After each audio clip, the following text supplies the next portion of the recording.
Voilà, chers amis internautes, je voudrais vous saluer dans le précieux nom de notre Seigneur Jésus. Je suis le révérend là et je suis là, n'est-ce pas, pour partager le psaume 23 avec vous.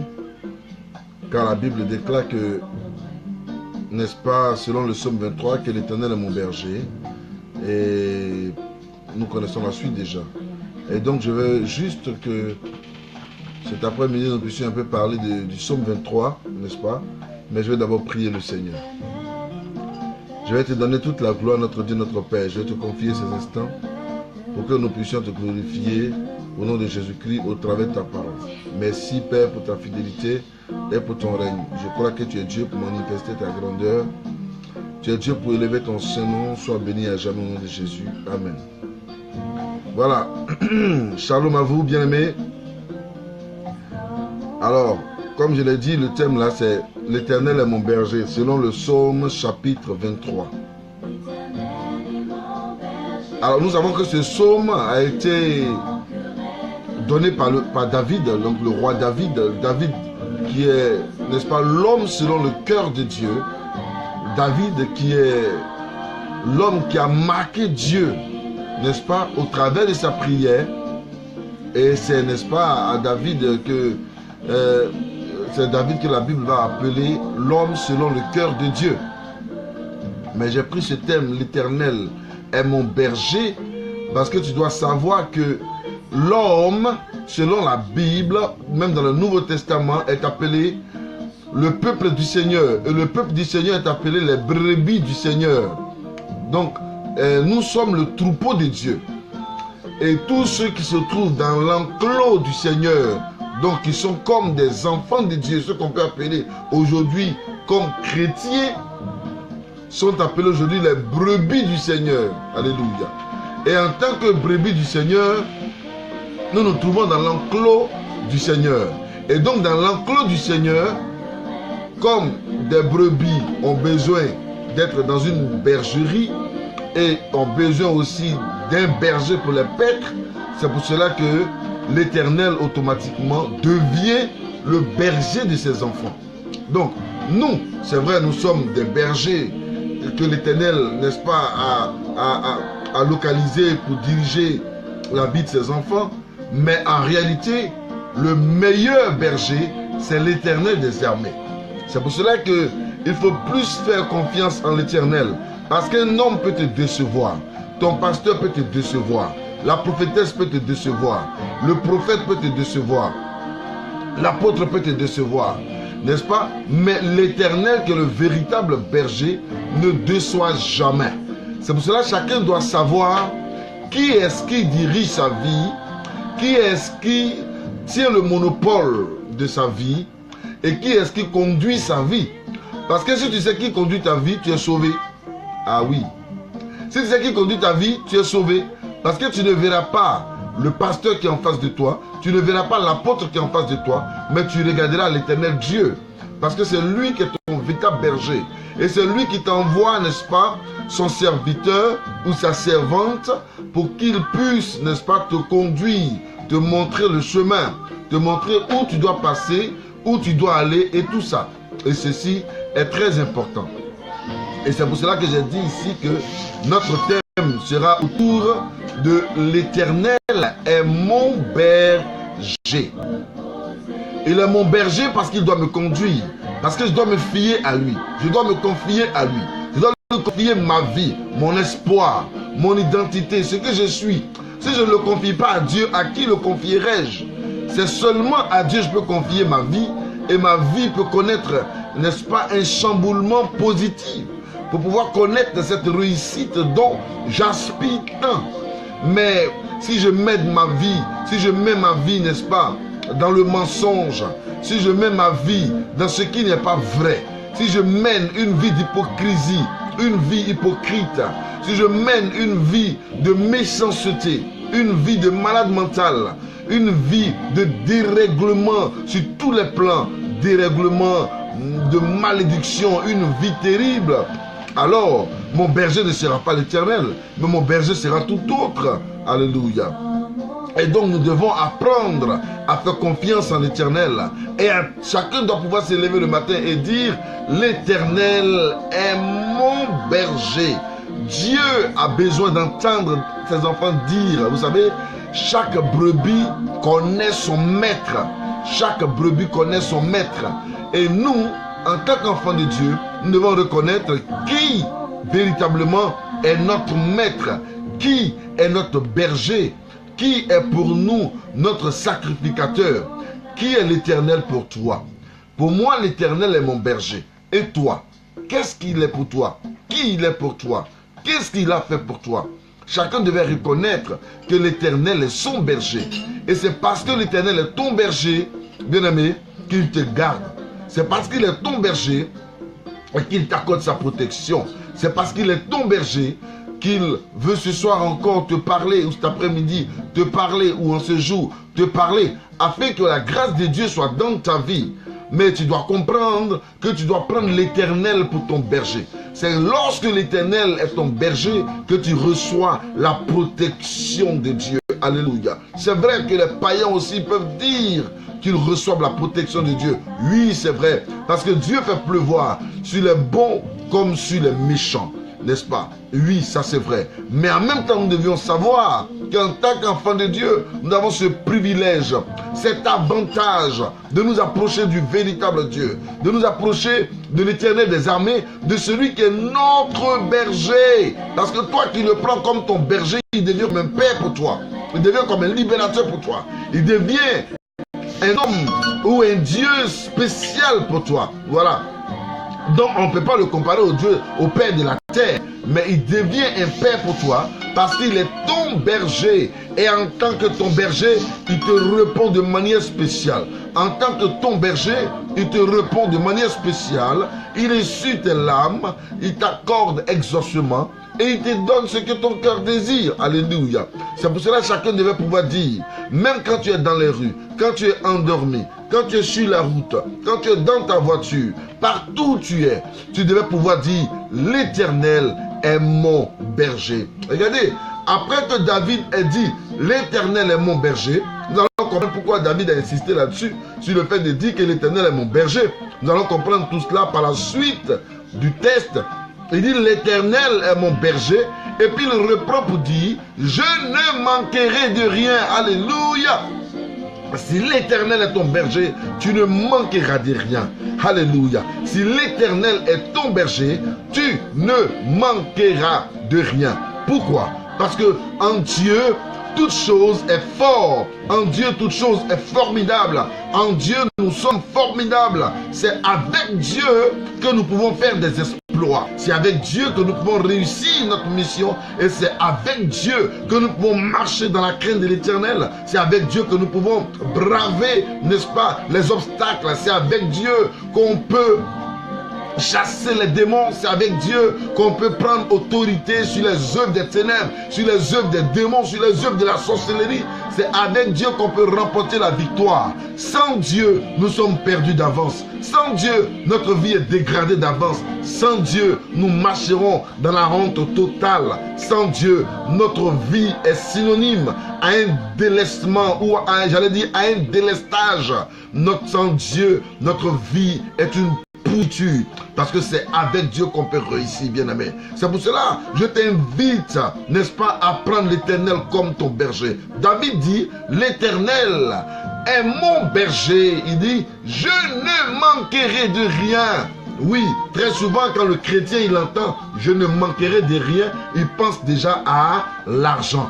Il pense déjà, n'est-ce pas, aux biens matériels. Il pense déjà à comment il va se blinder le ventre. Mais non, c'est vrai qu'il y a cette option que je ne vais pas manquer d'argent, je ne vais pas manquer de nourriture. Mais bien aimé, la nourriture ou l'argent ne sont pas le paradis. Alléluia. Oui, ne sont pas le paradis. Quand David dit, je ne manquerai de rien, il recherche la paix avec son Dieu. Il recherche la vie avec son Dieu. Il recherche la victoire avec son Dieu. Il recherche, n'est-ce pas, celui qui sera à son écoute. Et il dit, l'Éternel est mon berger, je ne manquerai de rien. Il est en train de dire à chacun de nous, oui, l'Éternel est mon berger, je ne manquerai pas de protection. Alléluia. Je ne manquerai pas de protecteur. Alléluia. Je ne manquerai pas de solution. Quand l'Éternel est avec moi, ma solution est certaine. Quand l'Éternel est avec moi, sa grâce est avec moi. Quand l'Éternel est avec moi, je n'ai plus faim parce qu'il est avec moi. Quand l'Éternel est avec moi, sa grâce me suffit. Oui, je n'ai plus besoin de pleurer ni de m'inquiéter parce que l'Éternel est avec moi. Il faut que Dieu soit avec toi. Il faut que l'Éternel soit ton berger. C'est lorsque l'Éternel est ton berger, oui, que ta situation peut connaître un changement total. Prends l'Éternel comme ton berger et sa grâce dans ta vie. Alléluia. Il dit, l'Éternel est mon berger, je ne manquerai de rien. Je souhaite cet après-midi que tu ne manques de rien. Seulement tu as besoin de conseiller spirituel. Prends l'Éternel comme un conseiller spirituel. Il te donnera les conseils qu'il faut. Alléluia. Oui, l'Éternel est mon berger, je ne manquerai de rien. Prends l'Éternel comme ton bouclier dans la foi. Tu verras que la grâce de Dieu sera avec toi. Prends l'Éternel comme ta force et il combattra pour toi. Prends l'Éternel comme ton pourvoyeur et il pourvoira tes besoins. C'est en cela qu'il s'appelle Jéhovah Jireh. Prends l'Éternel comme celui qui sera toujours avec toi. Oui, à ton départ comme à ton arrivée, il sera avec toi pour que le nom de l'Éternel soit glorifié. C'est pour cela, prends-le. Prends-le comme le Dieu de ton salut. Il s'appelle l'Éternel des armées. Et David dit, l'Éternel est mon berger. C'est-à-dire, il est mon guide. Il est mon conducteur. Il est celui qui me conduit, qui me trace le chemin. L'Éternel est mon berger. C'est-à-dire, l'Éternel est mon guide. L'Éternel est mon transporteur. L'Éternel est ma voiture. L'Éternel est ma maison. L'Éternel est mon départ. L'Éternel est mon arrivée. L'Éternel est mon berger. Le berger conduit le troupeau là où il veut aller. Le berger conduit le troupeau à l'abreuvoir. Le berger conduit le troupeau là où il y a les sources. Alléluia. Donc l'Éternel est mon conducteur. Et c'est lui qui me conduit là où il y a les sources d'eau. Là où il y a les sources cachées que personne ne peut savoir. Là où il y a de l'herbe verte qu'on peut manger. Alléluia. L'Éternel est mon berger. Et je prie que en cette période de deuxième temps de l'année qui a commencé, bien-aimé, l'Éternel doit être ton berger. Et s'il est ton berger, tu recevras, n'est-ce pas, ces bénéfices, ces galons que l'Éternel te donnera, afin que ton salut soit, afin que tu sois honoré devant le trône du Père, et afin que tu puisses te réjouir de la présence inouïe du Seigneur. L'Éternel est mon berger. Je ne manquerai de rien. Au verset 2, David dit ceci, il me fait reposer dans de verts pâturages. Il me dirige près des eaux paisibles. Il me fait reposer dans de verts pâturages. Bien-aimé, l'Éternel ne peut pas être ton berger et puis te conduire dans les pâturages qui ne sont pas bien. C'est parce que tu as envie de voir des pâturages qui ne sont pas bien. Tu as envie de voir des situations qui ne sont pas bien. Mais si l'Éternel est ton berger, il te conduira. Et il te conduira dans les lieux les plus sûrs. La Bible dit, il te conduira dans de verts pâturages. C'est-à-dire les pâturages verdoyants. Les pâturages qui sont bien. Les pâturages qui peuvent t'accorder la vie. Les pâturages qui peuvent t'accorder du bénéfice. Le pâturage qui peut t'accorder de la nourriture. Alléluia. Et il me conduira vers de verts pâturages. Il me fait reposer dans de verts pâturages. Là où l'Éternel te donnera du repos, la maison dans laquelle tu habiteras, là où tu iras habiter, à ton voyage, là où tu voudras rester, l'Éternel sera avec toi. Ne crains rien. C'est lui qui guide ses enfants. C'est lui qui guide son troupeau. C'est lui qui guide la vie de ses enfants. La Bible dit, tant qu'il est ton berger, tu peux dormir tranquille. Sa grâce est avec toi. David répète, l'Éternel est mon berger. Je ne manquerai de rien. Alléluia.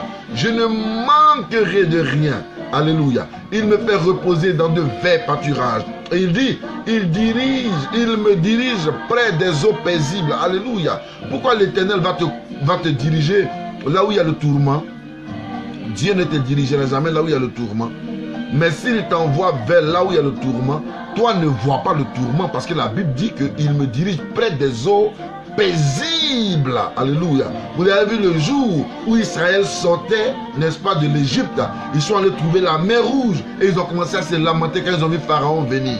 Mais la Bible dit, il nous conduit près des eaux paisibles. Là où nous pouvons avoir la paix, c'est là qu'il nous dirige. Il ne va pas te conduire dans les eaux bouillantes. Il ne va pas te conduire dans les eaux indisciplinées. Il ne va pas te conduire dans les eaux terribles. Parce que les eaux terribles ne vont pas te faire du bien. Parce que les eaux indisciplinées vont chercher à te détruire. Mais l'Éternel demeurera ton berger pour te conduire dans des eaux paisibles, près des eaux paisibles. Pharaon venait, mais il a fallu que le peuple de Dieu fasse confiance un instant soit-il à l'Éternel des armées et à son serviteur Moïse. Quand Moïse a levé le bâton, la mer Rouge, n'est-ce pas, s'est scindée en deux. Et ils ont laissé le peuple de Dieu passer. Sous une terre sèche, autoroute au milieu de l'eau. Qui aurait cru? Mais lui, c'était possible. Dieu est notre Dieu, l'Éternel qui est notre berger, l'Éternel qui est mon berger, il est le Dieu de l'impossibilité. Là où on pense que tout est impossible, lui, Dieu, il rend cela possible. Là où on croit que ce n'est pas possible, lui, Dieu, il rend cela possible. C'est pour cela qu'il faut qu'il soit ton berger. L'Éternel est mon berger. Je ne manquerai de rien. Alléluia. L'Éternel est mon berger et je ne manquerai de rien, bien-aimé. Et il dit, il restaure mon âme, il me conduit dans les sentiers de la justice à cause de son nom. Alléluia, bien-aimé. C'est ça qui est encore plus intéressant à entendre. Il restaure mon âme. Mon âme a besoin de restauration. Parce que vous savez, chaque jour que nous faisons, nos âmes sont parfois découragées. Ton mari te décourage. Ta femme te décourage. Tes enfants te découragent. La vie même te décourage. Les enfants, ce qui tu comptes là, ils te blessent. Tu vois, ton patron, ce qui tu comptes là, il te laisse tomber. Tes amis, ce qui tu comptes là, c'est des hypocrites tous. Tu vois, et comme ils sont hypocrites de la sorte, alors l'Éternel lui-même glorifie son nom. Et la Bible déclare qu'il est le Dieu de ton salut et il restaure ton âme. Là où ton âme est troublée, l'Éternel vient apporter restauration. C'est pour cela que la Bible dit, il restaure mon âme. Il restaure mon âme. Et s'il restaure mon âme, c'est qu'il restaure aussi ton âme. Écoute-moi bien. L'Éternel est ton berger. Et c'est parce qu'il est ton berger qu'il restaure ton âme. L'Éternel est mon berger. C'est parce qu'il est mon berger qu'il restaure mon âme. Nous avons besoin de cette restauration. Nous avons besoin, alléluia, de cette restauration. Dieu veut accorder à quelqu'un la restauration dans son âme. Si tu es troublé, si tu n'as plus de parole, si tu ne sais à qui te fier, regarde à l'Éternel. Il est le berger de chacun de nous. Il est ton berger, il est mon berger. Et il nous accordera la paix, alléluia. Il accorde la paix, l'Éternel. Il dit, il me conduit dans les sentiers de la justice. Oh, c'est ça qui est intéressant. Il me conduit dans les sentiers de la justice. Qu'est-ce que cela veut dire? Dans la justice, il me conduit dans les sentiers de la justice. Vous savez, ce n'est pas du jeu. L'Éternel me conduit dans les sentiers de la justice. Ça veut dire que tous ceux qui me font du mal, ils auront affaire à l'Éternel. Tous ceux qui se lèvent contre moi, qui parlent mal de moi, ils auront affaire à l'Éternel. Tous ceux qui m'insultent dans le secret, ils auront affaire à l'Éternel. Tous ceux qui cherchent à me tuer dans le spirituel, ils auront affaire à l'Éternel. Tous ceux qui cherchent à nuire à mon âme, ils auront affaire à l'Éternel. Tous ceux qui cherchent à me blesser spirituellement, à me blesser corporellement, tous ceux qui mijotent le mal contre ma vie, ils auront affaire à l'Éternel. Tous ceux qui mijotent des problèmes contre toi, ils auront affaire à l'Éternel. Tous ceux qui cherchent à te détruire, à éteindre ton étoile, ils auront affaire à l'Éternel. Tous ceux qui cherchent à t'éteindre spirituellement, à t'éteindre physiquement, pour ne plus que tu aies de mots à dire, toi que Dieu a déposé comme celui qui aura un lendemain meilleur pour bénir des peuples. Toi que Dieu a choisi pour accorder sa grâce, n'est-ce pas, dans des paroles de bénédiction à son peuple. L'ennemi veut t'éteindre, mais écoute-moi bien. Dieu sera un Dieu juge entre toi et l'ennemi. Dieu sera un Dieu juge entre toi et les démons. Dieu sera un Dieu juge entre toi et tes ennemis. Dieu sera un juge et un juge dangereux entre toi et tes persécuteurs. Où vous êtes persécuteurs, venez que nous puissions parler. Venez, liguez-vous encore davantage. Dieu dit, il me conduit dans les sentiers de la justice et il mènera bataille pour moi. Il sera juge entre vous et moi. Et c'est ce que l'enfant de Dieu devait pouvoir dire, que l'Éternel doit être juge entre vous et moi. Alléluia. C'est pour cela, n'aie pas peur de qui que ce soit. N'aie pas peur de quoi que ce soit. Mais l'Éternel seul est juge et sa justice est vraie. Toi, cherche à être un enfant de Dieu. Cherche à être un véritable enfant de Dieu. Et alors, il te conduira dans les sentiers de la justice. Dans les sentiers qui sont justes. Mais à cause de quoi? À cause de son nom. Alléluia. À cause de quoi? À cause de son nom. Oui, à cause de son nom. Alléluia. À cause du nom que tu portes. À cause du nom de l'Éternel qui est sur ta vie. À cause du nom de l'Éternel qui est dans ton cœur. À cause du nom de l'Éternel qui est écrit sur ton front. Alléluia. À cause du nom de l'Éternel qui t'accompagne partout où tu vas. À cause du nom de l'Éternel que tu as dans ta main comme un bouclier. Quand tu chasses les démons, tu les chasses au nom de Jésus. Alléluia. Quand tu attaques les sorciers, c'est au nom de Jésus-Christ que tu les attaques. Même quand tu fais une prière, c'est au nom de Jésus-Christ que tu pries. Oui, le nom de l'Éternel qui est dans ta bouche permettra à l'Éternel de te conduire dans les sentiers de la justice. Le verset 4 dit, quand je marche dans la vallée de l'ombre de la mort, je ne crains aucun mal, car tu es avec moi. Waouh! Quand je marche dans la vallée de l'ombre de la mort, qu'est-ce que cela veut dire? Un enfant de Dieu peut marcher dans la vallée de l'ombre de la mort. Un enfant de Dieu peut marcher dans les difficultés. Un enfant de Dieu peut marcher dans une situation difficile. Il peut arriver qu'il rencontre sur son chemin des situations assez chroniques et difficiles et pénibles où certainement il ne peut pas s'en sortir. Mais l'Éternel dit ceci, ce qui est réel pour sa parole. Il dit, David dit, même quand je marche dans la vallée de l'ombre de la mort, c'est-à-dire à ma gauche je sens la mort, à ma droite je sens la mort. Je sens même, il y a une pression de mort. Il y a des morts où nous sommes comme ça. Il y a des morts où toi tu sens des pressions de mort, où tu sens on dirait que tu vas mourir tout de suite, où tu sens qu'on dirait qu'on va te jeter dans l'eau. Tu sens qu'on dirait qu'on va te jeter en bas des voitures. Tu sens qu'on dirait qu'un accident va se produire. Tu sens qu'on dirait que quelque chose s'est passé dans ta vie. Tu sens qu'on dirait qu'une situation va t'arriver. Tu sens qu'on dirait qu'on va te tuer. Tu sens qu'on dirait que quelqu'un va tirer sur toi. Tu sens qu'on dirait qu'un sorcier va te manger. La Bible dit, même quand je marche dans la vallée de l'ombre de la mort, c'est-à-dire, je ne suis pas dans la mort, mais je suis dans l'ombre de la mort, c'est-à-dire à côté de la mort. Parce que vous savez pourquoi on sache l'ombre d'une chose, c'est que la chose elle-même n'est pas loin. Quand tu marches, que tu vois ton ombre à côté de toi, oui, c'est en cela que la Bible dit, même quand je marche dans la vallée de l'ombre de la mort, je ne crains aucun mal. Alléluia. Quand tu marches même dans la vallée de l'ombre de la mort, où le docteur dit c'est fini pour toi, ma fille, on ne peut plus rien faire pour toi, mais mon frère, on ne peut plus rien faire pour toi, mon fils, on ne peut plus rien faire pour toi, dors tranquille. Même quand c'est la vallée de l'ombre de la mort, Dieu dit, il sera avec toi. Alléluia. Il dit, je suis avec toi. Même quand je marche dans la vallée de l'ombre, quand tu vas à l'hôpital, on me dit que voilà la maladie chronique, c'est ceci, c'est cela, on ne peut plus rien faire pour toi, mais sache que ta vie sera couverte du sang de l'agneau. Alléluia. Dieu dit, ne crains aucun mal. Il dit, car David dit, car tu es avec moi. Dieu n'a jamais abandonné son trône. Il n'a jamais abandonné sa garde sur la vie de ses enfants. Oui, quel que soit ce que nous sommes, il veille sur nous, il nous garde, il nous protège. C'est ce que Dieu te protège. Tu penses qu'il t'a abandonné, tu penses que tu n'as plus personne. Tu as quelqu'un, il s'appelle l'Éternel des armées. Tu as quelqu'un, il s'appelle le Dieu de ton salut. Tu as quelqu'un, il s'appelle Yahweh. Tu as quelqu'un, c'est le vrai lion de la tribu de Juda. Et il reprend pour dire, ta houlette et ton bâton me rassurent. Alléluia. La houlette de Dieu et le bâton de Dieu rassurent David. Amen, amen, amen, amen, amen, amen. Ta houlette et ton bâton me rassurent. Le bâton, vous savez, dans tous les traces des grands hommes dans la Bible, comme Abraham, comme Moïse, ils avaient le bâton à la main. Et David dit que ce bâton-là le rassure. Comme un simple bâton peut rassurer quelqu'un. Oui, c'est le simple bâton-là que Moïse a levé. Et puis la mer rouge s'est fendue en deux. C'est le simple bâton-là que Moïse a pris et puis il a frappé le rocher. Et puis l'eau est sortie. C'est le simple bâton-là que Moïse a jeté sous l'ordre de l'Éternel. Et puis son bâton est devenu serpent. Et il a avalé les serpents de Pharaon. C'est sous l'ordre de ce bâton que Moïse a levé et puis il n'y avait pas à manger, et puis la manne est tombée du ciel, et puis la viande est tombée du ciel. Dieu, Jésus-Christ lui-même tient ce bâton. Et David dit, ton bâton là non, ça me rassure trop. Alléluia. Le bâton de l'Éternel rassure.